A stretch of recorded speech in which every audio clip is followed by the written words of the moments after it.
इन बच्चे ने क्यों बिठा रहे हो आप? कितने दिन तक बैठे हो यहाँ पे? नहीं, ये बच्चे तो अब किसके पास छोड़ूँ ना, मजबूरी तो ये हमारी, काम करने वाला भी मैं हूँ, ये अब तो इनकी माँ भी मैं और बाप भी मैं। किसके पास छोड़ूँ? कौन रखेगा दूसरे के बच्चे को? खाना बनाने वाले हमारे घर पे आज कोई भी नहीं है, ताला लगा हुआ है घर पे। आज आपने दिखावा ऐसा मामला सामने आ रहा है जो कभी सोचा भी कौन था। अपने बच्चा ने लेकर न एक पिता जो उसकी पत्नी ने लेकर गया है रिलेशनशिप में उसके घर के आगे धरना देना पड़ रहा है और 3 दिन से भूखा कुछ भी नहीं खा। बच्चे बच्चे भी जो 2 दिन भूखे रहे हैं और ले भाई साहब, मैं यहाँ बाइक खड़ा कर दूंगा तेरे घर पे। मैं कर दे हर के जमीन बोझ मांगे या के बोझ में रहेगी तो कर दे खड़ा बाइक। बाइक उसने खड़ा कराया 2-3 दिन। 2-3 दिन के बाद मेरे और मेरी वाइफ में कुछ मतभेद सा होने लग गया। आज एक बड़ा मामला सामने आया है। एक माँ अपने 2 बच्चा ने छोड़कर न किसी और के साथ चली जावा है और जो पति है उसके घर के आगे धरना लगा दे है। गांव पाबड़ा का ये व्यक्ति है जो हिसार जिले के फरीदपुर गांव का जो लड़का अपनी पत्नी ले उसकी पत्नी लेकर जावा है उसके घर के आगे धरना लगा दे हैं। तो गांव राम के लोग भी देखना और 5 से गांव है इनके जो पंचग्रामी है उससे निवेदन कर रहे हैं कि मेरी पत्नी को जो वापस ले आ जावे। तो ये परिवार आपने दिखाई दिया और साथ में 2 छोटे छोटे बच्चे हैं जो स्कूल में जाते हैं लेकिन इनका भी भविष्य कहीं ना कहीं जो खत्म होता नजर आ रहा है क्योंकि स्कूल जो इनका छूट गया है और धरना पर यहाँ पर बैठे हैं और 3 दिन से यहाँ पर बैठे हैं। 3 दिन से इन्होंने जो भूख हड़ताल है लग पे हैं ये मतलब कुछ भी नहीं खा पी रहे। तो बातचीत करांगे क्यों इस तरह कदम उठाना पड़े और पूरा क्या कुछ मामला है, क्या ये इस तरह से नौबत आई है। क्या नाम जी आपका? राजेश कुमार। क्या कुछ मामला है जी? देखो कि पत्नी चली गई है, आप उसका घर का धरना में बैठ गए हो। धरना पे हमें मजबूरी में बैठना पड़ा। हम किसी के घर के धरना कोई लगाना नहीं चाहता। मजबूरी में इंसान पता नहीं क्या कहाँ से कहाँ तक पहुँच जाता है, क्या करवा देता है टाइम इंसान से। तो मेन कारण ये था, जो सोनू नाम का लड़का है ना, तो वो हमारे घर पे बाइक खड़ा कराया करता। हाँ, शुरुआत किस तरह से हुई, क्या मामला है? शुरुआत ऐसे हुई थी, वो किसी दोस्त के साथ मेरे घर पे गया था 2-3 बार। घर पे जाने के बाद वो फिर पीछे से आया मेरे पास एक दिन बाइक लेके। ले भाई साहब, मैं यहाँ बाइक खड़ा कर दूंगा तेरे घर पे। मैं कर दे हर के जमीन बोझ मांगे या के बोझ में रहेगी तो कर दे खड़ा बाइक। बाइक उसने खड़ा कराया 2-3 दिन। 2-3 दिन के बाद मेरे और मेरी वाइफ में कुछ मतभेद सा होने लग गया। तो मैंने उस बाइक को देख के ये बोल दिया, महा ये बाइक भाई साहब तू यहाँ मत खड़ा कराया कर। तो मैंने उससे उसको मना कर दिया। मना करने के बाद उसने कहा तुम्हारे लिए अच्छा नहीं रहेगा, अगर जो तू मेरा बाइक यहाँ से हटवाता है ना, तुम्हारे लिए अच्छा नहीं है। महा भाई साहब कोई बात को नहीं, अच्छा हो चाहे बुरा हो तो ठीक है, मेरा मकान है, मैं हटवा सकता हूँ। तो उसने बाइक को वहाँ से हटा लिया, ये बोल के मेरे को गया था। पीछे से फिर उसने, मेरे पास फोन आया था उसका, भैया मेरा बेड बनवाना, मैं कोई बात नहीं बना देंगे बेड। बेड के हिसाब से वो फिर मेरे घर पे पीछे से आया गया है। पीछे से आने के बाद वो 7वां महीने की 15 तारीख के बाद पता नहीं उसने कहाँ से नंबर लिया, क्या किया पता नहीं। नंबर पे कम से कम भी 500 बार उसने कॉल की है 15 तारीख से और 2 अगस्त तक। तो आपकी पत्नी वाले पे? हमारी जो हमारा नंबर था ना, जो हमारे घर पे फोन था, मेरी आईडी थी वो, उसकी फिर मैंने कॉल डिटेल कटवाई तो 500 बार फोन आया हुआ था उसके ऊपर उसका, कम से कम भी। कहीं 20 सेकंड, कहीं 10 सेकंड, कोई 25 सेकंड, कोई 52 सेकंड, इस तरह बात हुई थी। तो मैंने वो सारी कॉल डिटेल भी कटवा ली। फिर मैंने उस वो 2 अगस्त को नहीं, शाम को मैं घर पे आया था, मेरे को पता लगा वहाँ तुम्हारी वाइफ नहीं है घर पे आने के बाद।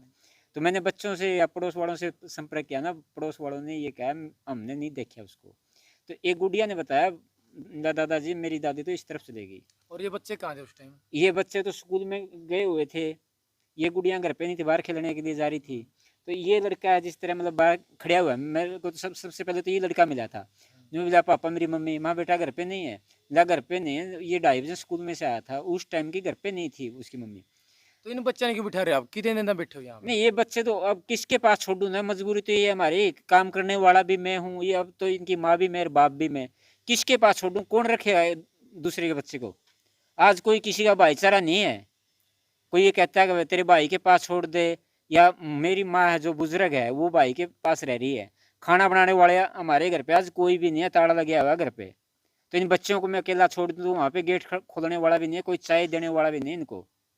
और यहाँ कैसे कहाँ पर रह रहे हो फिर आप? हम ये गली में बैठते हैं, गली में सोते हैं हम। और खाना? खाना ये बच्चे जिस तरह में कोई पड़ोसी आ जाता है, वो ले जाता है, इनकी बाँह पकड़े, चलो बेटा खाना खिला देता हूँ तेरे को। अब 2 दिन तो इन्होंने खाना खाया ही नहीं, आज सुबह इन्होंने खाना खाया है। 2 दिन बच्चे भूखे रहे? 2 दिन वैसे बैठे रहे, नहीं बोला पापा अगर तू खाना खाएगा तो हम खाना खाएंगे, और ना हम खाना नहीं खाएंगे।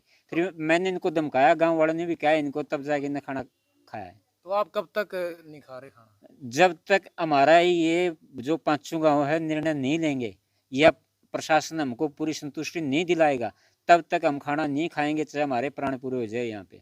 तो प्रशासन कल यहाँ पे आया था, 2 गाड़ी आई थी प्रशासन की। तो पहले तो ये 112 नंबर वाले आए थे, फिर उकलाना थाना से SHO आया था, उसके साथ में भी पता नहीं क्या एक तो होमगार्ड वाला था, एक पुलिस वाला था, पता नहीं वो तो साथ में होमगार्ड वाला ही था हमारे पास। तो गाड़ी में चाहे कितने बैठे हमने गाड़ी में नहीं देखा आपने बुलाई थी पुलिस? ना। पुलिस पता नहीं गांव वालों ने किसने फ़ोन किया था पुलिस वालों के पास, तब पुलिस आई थी यहाँ पे। उन्होंने बताया भी नहीं किसने फ़ोन किया है, किस तरह से वो आए थे। तो उन्होंने कहा भाई ये तुम्हारा क्या जरिया है, यहाँ से तुम उठ जाओ। मैं सर और जरिया क्या आप बता दो। पुलिस वाले ने ये कहा तेरे को मैं वहाँ से सरकारी वकील दिलवा दूंगा और कोर्ट में केस डाल दे। कोर्ट में केस में किस बेस पे डालूं ये बताओ ना। कोर्ट में तो खुद कानून बनाया हुआ सरकार ने, रिलेशनशिप में साथ में रह सकती है वो। अगर मैं तलाक का डालूंगा, तलाक मेरा वैसे हो रहा है, उसने आना नहीं, ठीक है ना। जब मैं उसके पीछे नहीं पड़ूंगा, धरना नहीं दूंगा, तो वो आएगी नहीं, पता नहीं कब आएगी ना आएगी, वो तो आगे की बात है। अगर जब मैं उस पर तलाक का केस डालता हूँ, तलाक हमारा हो गया। तो दूसरी बात यह गुड़िया के लिए मैं केस डालता हूँ, आज तो ठीक है वो छोटी है, 2.5 साल की है, लड़की ने साथ में लेके हाँ साथ में लड़की को लेके जा रही है। अगर जब मैं उसके लिए केस डाल दूंगा ना, तो ये 2 बच्चे पहले और एक हुआ गुड़िया, उसका पालन पोषण कौन करेगा? पालन पोषण मैं नहीं कर सकता 3 बच्चों का, खाना भी खिलाना, उनको काम भी करना, इनका पेट भी तो भरना पड़ेगा, स्कूल से लाने ले जाने छोड़ के आने। कल ना कोई बच्चा बीमार हो जाएगा तो मैं किस तरह से मेरा काम चलाऊंगा ये बताओ ना। अब उन्होंने तो बोल दिया ठीक है प्रशासन ने, तो अगर जो तलाक चाहिए तलाक मिल जाएगा, गुड़िया के लिए तुम केस डालो तो गुड़िया मिल जाएगी। तो गुड़िया का और तलाक का क्या मैटर है, क्या समाधान हो गया क्या इसका? इसका तो समाधान ऑटोमेटिक हो रहा है। मैं गुड़िया को नहीं लेने जाऊंगा तो गुड़िया मेरे ना की गई, अगर जब मैं केस डालूंगा तो कोर्ट हमको अपने आप दिलवा देगी। ये कोई आधार नहीं है भाई साहब, ये बताता हूँ मैं आपको, कोई आधार नहीं है हमारा। ये न हमारा पेटा इस बात से भरेगा और न अब तक हम संतुष्ट हैं।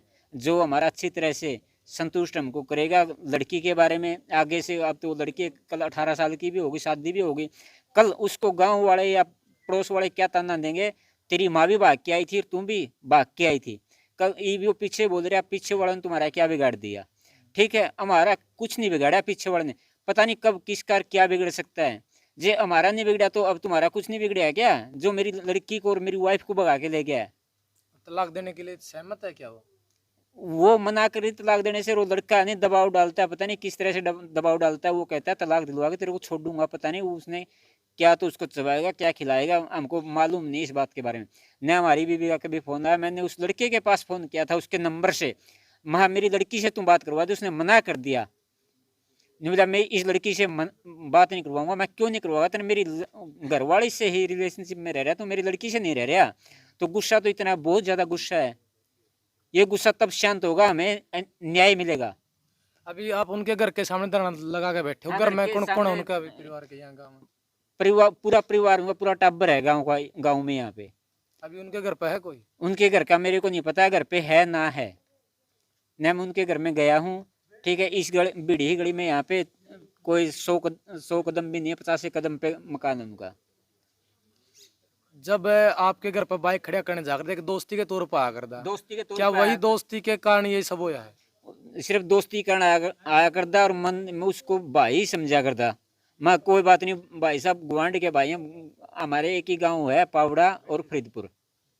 जब आपने घर पर नहीं मिली है उसके बाद के कुछ कार्रवाई करी आपने क्या कुछ? उसके बाद में तो मैं शाम को आया था 8 बजे, मैंने पुलिस बुलाई, वहाँ पे 112 नंबर पे कॉल करके पुलिस वालों ने आके मौका देखा, उसके फोटो लेके गए हैं। उन्होंने कहा अभी जाके तुम थाना में इसकी गुमशुदगी रिपोर्ट दर्ज करवा दे। मैं रिपोर्ट दर्ज महा जी अब तो मैं काम बताया हूँ, मेरे बच्चे हैं इनके लिए खाना बनाऊंगा मैं। नहीं बोला चलो ठीक है कोई निकल करवाई। अगले दिन जाके मैं गुमशुदगी की उसकी रिपोर्ट लिखवाया। फिर मैंने यहाँ से पता किया ना, तो उसके साथ वो गई हुई थी, इस बच्चे ने बता दिया और फिर वो साथ में लेके आया। पहले तो दोनों के पास में उसने मना किया, पुलिस वालों के सामने मना किया इसकी बीवी मेरे पास नहीं है, और जो सरपंच है यहाँ का उसने कहा मैंने इससे पूछताछ कर ली है, तेरी बीबी इसके पास नहीं है। आपने सख्त है इन पे? इस पे सख्त तो तब हुआ जब इस बच्चे ने मेरे को बताया है, तब मैंने पुलिस में जाके नाम लिया है, तब मैंने डाउट हुआ मैं ठीक है वही मिलेगा। फिर इनसे बातचीत करी, क्योंकि आपका घर आ जा करदा, आपका नंबर तो है, बात तो करी होगी आपने, क्या कुछ है भाई, लेकर गया क्या कुछ है? नहीं, मैंने फिर इससे बात करने की जरूरत ही क्या थी, मेरे को पूरा पता बता दिया इस बच्चे ने। मेरी मम्मी इसके पास है, इसी तरह वो घर पे आता था, चाय पीता था मेरी मम्मी के पास बैठ के। तो तभी तो मेरे को पता लगा, तभी मैंने पूरे 100% उसके लिए बोल दिया, क्योंकि उसने ये बात भी कही थी तुम्हारे लिए अच्छा नहीं रहेगा। और फिर इस बच्चे ने बताया नहीं, जो हिस्ट्री बताई है, तो उससे मेरा पूरा पेटा भर गया था। फिर वो खुद साथ में लेके आया। फिर आमने सामने भी है आप पुलिस के सामने? नहीं, पुलिस के आमने सामने हम कुछ नहीं हुए, ठीक है। वो जो हमारी वाइफ थी उसने हमारे सामने बोल दिया एक बार, ये पुलिस वाले ने कहा तुम इसके साथ जाना चाहती, उसने कह दिया मैं जाना नहीं चाहती। दोबारा से हमारी न कोई बातचीत हुई न और सिर्फ उसने 5 दिन का टाइम मांगा था हमसे, वो रोने लगी थी उस टाइम। तो 5 दिन का टाइम मांगने के बाद फिर वो दोबारा पुलिस ने बुलाई नहीं, मेरे को गुमराह किया पुलिस ने। मैं पंचायत लेके वहाँ पे जाता हूँ ना, पुलिस वाले ने क्या कहना, तुम एक ऐसा कर, तुम पंचायत लेके आ जा और सोनू आज 12-12:30 बजे आ जाएगा। मैंने वहां से गाड़ी करके पावड़ा गांव से, गांव के 2 मुखिया लिए, जो सरपंच है, एक तो पुराना सरपंच है, पार्षद भी रहे हुए वो दलबीर सिंह, और एक अब वाले जो हमारे चाचा श्री लगते हैं, दर्शन दर्शन जी, जो अब सरपंच है। मैं उसको और उन तीनों को साथ में लेके आया था गाड़ी में, और मेरा भाई था जो मतलब और भी थे। फिर उस टाइम हमने यहाँ पावड़ा गांव से निकलते ही फोन किया पुलिस के पास, माँ जी वो आ रहा है क्या? बोला वो आएगा। हम गाड़ी लेके वहां पे चले गए, ना तो हमें जो हमारा आईओ था वो मिला, उसने बोल दिया मैं हिसार गया हुआ हूँ। और उस लड़के के बारे में पूछताछ की ने, जब सरपंच ने फोन किया उसके पास, उसने बोल दिया वो मना कर गया, वो नहीं आएगा। उस टाइम हम घर से निकले थे ना, तब तो कह रहा था आएगा, और फिर वहां जाने के बाद मना कर दिया उसने, मैं नहीं आऊंगा। वो पंचायत के सामने नहीं आता। मैंने पंचायत के लिए बोला, मैं कल मैं पंचायत करूंगा। सरपंचों से मैंने पूछा, सरपंचों ने ये बोल दिया, दोनों सरपंचों ने, तू पंचायत कर ले, पंचायत के सामने वो नहीं आएगा तो हम क्या दीवार के साथ माथा मारेंगे क्या? सरपंच ने हमको यही कहा। तो तो परिवार का कोई लोग शामी आंदो परिवार तो है इनका पूरा गांव में? इनका पूरा परिवार है, परिवार वालों ने सिर्फ एक बात में ही पल्ला झाड़ दिया, ये हमारे से ऊपर को हमारी बस की बात नहीं है, तू जाना है और वो जाना है। परिवार वालों ने बस सिर्फ ही कहा और कुछ नहीं कहा हम। तो आपकी पत्नी है, तो उसके घर वाले कुछ कंधे हो, शादी किस तरह से हुई थी? शादी तो हमारी लव मैरिज थी, कोर्ट मैरिज थी, कोर्ट के हिसाब से मतलब थी। पारिवारिक आना जाना नहीं है? नहीं, पारिवारिक कोई संबंध नहीं थे उसके। तो जो रिलेशन का ये कानून बने, इस पर क्या कहना चाहोगे आप, किस तरह कानून है, इस तरह परिवार बसा है या फिर उजड़ा है? हम तो हमारे माननीय जो मुख्यमंत्री जी मनोहर लाल खट्टर से ये कहते हैं, ऐसे ऐसे काले कानून इस देश के अंदर नहीं लाए जाए। और हमारे जो प्रधानमंत्री है नरेंद्र मोदी जी, हम उनसे भी हाथ जोड़ के ये रिक्वेस्ट करते हैं, जो ये काला कानून लागू किया गया इसको उठाने का जल्दी से जल्दी कष्ट करें, नहीं तो बहुत से ज़्यादा घर बर्बाद हो चुके हैं। और आगे से जो हमारा भाईचारा है गाँव का, आपस में लड़कियाँ भागती है, औरतें भागती है, एक दूसरे से संबंध बनाती है, उसके ऊपर कोई कार्रवाई नहीं हो रही, तो इसके ऊपर कार्रवाई भी होनी चाहिए। और जो आगे से नहीं, ये काला कानून हटाया जाए इस देश से। जो रिलेशनशिप का कानून बने हैं, बहुत से परिवार जुड़ गए हैं, तो आज आपने दिखावा ऐसा मामला सामने आ रहा है जो कदे सोचा भी कौन था। अपने बच्चा ने लेकर न एक पिता जो उसकी पत्नी ने लेकर गया है रिलेशनशिप में, उसके घर के आगे धरना देना पड़ रहा है, और 3 दिन से भूखा, कुछ भी नहीं खाया। बच्चे बच्चे जो 2 दिन भूखे रहे हैं, और दिन रात है जो यहीं पर रात ने सोना, यहीं पर पूरा दिन रहना। एक वीरान माटी जो बड़का की हो रही है, बड़का का भविष्य जो खराब होने लग रहा है। बच्चे स्कूल में तो घर बैठे हैं, आज स्कूल में जाने का टाइम है इनका, लेकिन बैग भी, स्कूल बैग भी यहीं पर लिए बैठे हैं। बहुत से हालात खराब हो रहे हैं। और जो कानून ये आया भाई, इसके बारे में आप क्या कहना चाहोगे? जो समाज में इस तरह के काम होने लग रहे हैं, जो शर्म होया कर दी वाह बिल्कुल निरारी है, जो शर्म मान्या कर दे बड़ा छोटा की, डरिया कर दे कुछ गलत करता है, लेकिन आज है जो ऊपर को जो है समाज का भी। तो क्या कहना चाहोगे जो इस परिवार का, जो इन बच्चों की माँ जो छोड़कर चली गई, तो क्या कहना चाहोगे उस पर? अपना अपनी राय जरूर देनी है और इस वीडियो को शेयर करना है, ताकि इस तरह के मामले और नहीं आवे। और जो ये कानून बना है, इसके ऊपर आप क्या कहोगे? क्योंकि इस कानून की वजह से है जो बहुत से घर में अंधेरा हो है, बहुत से बच्चों के सिर पता माँ का साया चला जाओ, किसी और के साथ वो चले जावा है। तो इस वीडियो को आपने ज़्यादा से ज़्यादा शेयर करना और आपकी राय कमेंट में देनी।